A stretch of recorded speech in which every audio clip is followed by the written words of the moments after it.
Commentary. International Economies. In a recent commentary in the Wall Street Journal, Freer Markets, Freer Media, Kevin Brookes and Patrick Dery of the Montreal Economic Institute offered a surprising insight. One proven way to keep reporters safe around the world and to advance freedom of the press is, in fact, to promote economic liberty.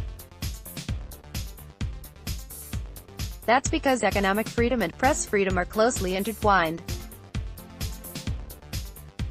As we show in the Heritage Foundation's annual Index of Economic Freedom, growth in economic freedom means more than just financial success. Having greater prosperity means more than having cars, homes, and flush bank accounts. One of the many benefits that economic freedom can help produce is greater freedom of the press. In recent years, there has been debate about the direction of causality between economic freedom and press freedom. Does press freedom lead to economic freedom, or is it the other way around? No one denies, however, that economic freedom and press freedom help support each other and in fact have a multifaceted relationship. As this chart illustrates, there is a clear correlation between economic freedom and press freedom. Countries with greater economic freedom tend to enjoy higher degrees of press freedom. This makes sense when you think about it. The more prosperous we are as a nation, the more access we will have to outside news sources, for instance through technology. And vice versa, the more freedom the press enjoys, the more likely they are to uncover corruption and inform the public about bad policies. In their op-ed, Brookes and Dery observed in detail the interrelationship between economic freedom and press freedom. Interestingly, economic freedom is most conducive to press freedom in poorer parts of the world.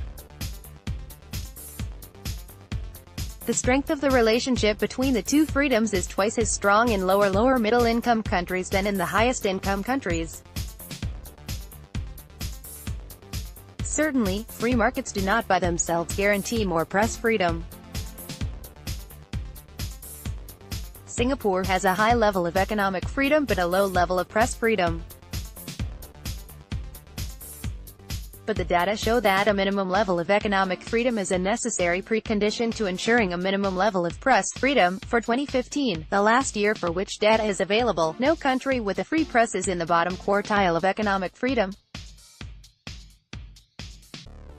In countries with a high degree of economic freedom, fewer journalists are attacked, fewer laws and regulations are imposed on the media, and there is less political pressure to control content.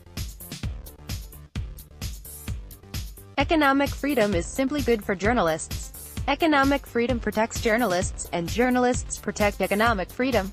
The two need each other, and in fact feed each other. We should therefore celebrate the expansion of either freedom, not just as good news in itself, but as a potential means of expanding the other kind of freedom. This piece originally appeared in the Daily Signal.